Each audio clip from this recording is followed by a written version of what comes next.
आप देख रहे हैं अल्फा डिफेंस हिंदी में आपका स्वागत है। आज के इस वीडियो में हम लोग बात करेंगे यूक्रेन से आई एक फोटोग्राफ के बारे में, जिसको लेकर क्लेम किया जा रहा है कि रशिया की तरफ से इंडिया के लिए बनाए जाने वाले T-90 टैंक्स को यूक्रेन में डिप्लॉय किया गया है। अभी आप अपनी स्क्रीन के ऊपर जो फोटोग्राफ देख रहे हैं वो एक रशियन T-90S टैंक की है और इस टैंक को लेकर क्लेम किया जा रहा है कि ये टैंक इनिशियली भारत के लिए बनाया गया था, लेकिन रशिया ने यूक्रेन में हो रहे हेवी लॉसेस के चलते इसको यूक्रेन में डिप्लॉय कर दिया है। आइए सबसे पहले समझते हैं कि इस क्लेम के पीछे जो लॉजिक है वो क्या है। अगर आप इस फोटोग्राफ को ध्यान से ऑब्जर्व करेंगे तो आपको समझ में आएगा कि ये T-90S टैंक जरूर है, लेकिन इसमें जो स्मोक ग्रेनेड लॉन्चर यूज किया गया है वो स्टैंडर्ड T-90S का स्मोक ग्रेनेड लॉन्चर नहीं है। अभी आप अपनी स्क्रीन के ऊपर स्टैंडर्ड रशियन T-90 के स्मोक ग्रेनेड लॉन्चर को देख रहे हैं और अगर आप इसको ध्यान से ऑब्जर्व करेंगे तो इसमें लॉन्च ट्यूब दो के पेयर में इंस्टॉल्ड हैं।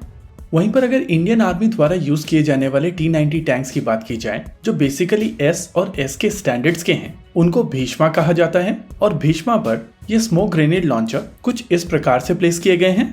जैसा कि अभी आप अपनी स्क्रीन के ऊपर ऑब्जर्व कर सकते हैं कि स्मोक ग्रेनेड लॉन्चर के ट्यूब 3 लाइन में प्लेस किए गए हैं। सबसे ऊपर की लाइन में 3 ट्यूब्स हैं, बीच वाली में 2 और सबसे नीचे 1 है। वहीं पर अगर रशियन कॉन्फ़िगरेशन को आप ध्यान से ऑब्जर्व करेंगे तो वहां पर ऊपर से लेकर नीचे तक 2 के पेयर्स में इन ट्यूब्स को ऑर्गेनाइज किया गया है और ऊपर की तरफ जो ट्यूब्स हैं वो अंदर की तरफ थोड़ा टिल्टेड हैं। इन थ्योरी ये जो क्लेम किया जा रहा है कि आपकी स्क्रीन के ऊपर दिखाया गया टैंक इंडिया के लिए बनाया गया T-90 टैंक हो सकता है, तो उसको कंफर्म करने के लिए जो लॉजिक यूज किया जा रहा है वो यही स्मोक ग्रेनेड लॉन्चर का प्लेसमेंट है और इसी वजह से इस क्लेम को पूरी तरीके से खारिज नहीं किया जा सकता।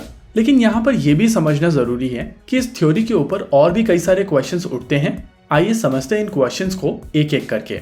इस समय इंडियन आर्मी के पास में लगभग 1200 T-90S टैंक्स हैं, जिसमें से 300 टैंक्स डायरेक्टली रशिया से अक्वायर किए गए थे, लेकिन साल 2007 के बाद से इन टैंक्स को भारत में बनाया जा रहा है। इनफैक्ट हेवी व्हीकल फैक्ट्री आवड़ी में बनाए जाने वाले टैंक साल 2009 से भारतीय थल सेना को डिलीवर भी किए जा रहे हैं, यानी कि पिछले 12 साल से भारतीय थल सेना के लिए बनाए जाने वाले टैंक्स भारत में ही पूरी तरीके से बनाए जा रहे हैं। और इसी वजह से यहाँ पर यह क्वेश्चन उठता है कि अगर ये टैंक भारत में बनाए जा रहे हैं तो इंडिया के लिए टैंक रशिया में क्यों बनाए गए, जिनको इवेंचुअली यूक्रेन में डिप्लॉय किया गया। इसके अलावा जो दूसरा क्वेश्चन है वो इस फोटोग्राफ को लेकर ही है। अगर यूक्रेन से आई इस फोटोग्राफ को आप ध्यान से ऑब्जर्व करेंगे तो इसमें एक्सप्लोसिव रिएक्टिव आर्मर का प्लेसमेंट भारतीय T-90 भीष्मा से काफी ज्यादा अलग है और अगर आप इन दोनों को कंपेयर करेंगे तो आप कह सकते हैं कि ये इंडियन T-90 भीष्मा नहीं है। एटलीस्ट ERA प्लेसमेंट के हिसाब से ये चीज कंफर्म की जा सकती है। अभी आपकी स्क्रीन के ऊपर दोनों टैंक्स यानी कि इंडियन T-90 भीष्मा और यूक्रेन में देखा गया T-90 tank side by side दिखाए गए हैं और आप यहाँ पर काफी आसानी से ऑब्जर्व कर सकते हैं कि दोनों टैंक में ERA का प्लेसमेंट काफी ज्यादा डिफरेंट है।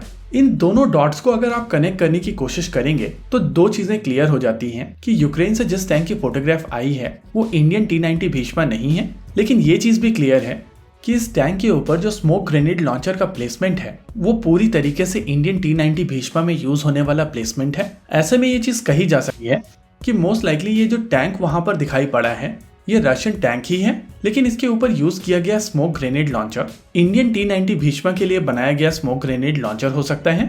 और क्योंकि इनिशियली 300 टैंक्स भारत ने रशिया से डायरेक्टली अक्वायर किए थे तो उनके कुछ स्पेयर्स अभी भी वहां पर मौजूद हो सकते हैं। और क्योंकि इस समय Russian military industrial complex storage में मौजूद जितने भी पुराने टैंक्स हैं, चाहे वो T-72 हो, T-80 हो या T-90 हो, उनको ऑप्टिमाइज करके रशियन फोर्सेस को डिलीवर कर रहे हैं और इसी वजह से चांसेस हैं कि एक लॉट T-90 के साथ में इंडिया के लिए बनाए गए स्मोक ग्रेनेड लॉन्चर्स का प्रयोग किया गया हो।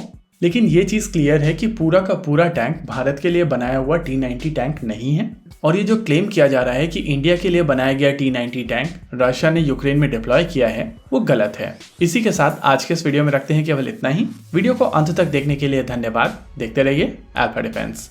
जय हिंद।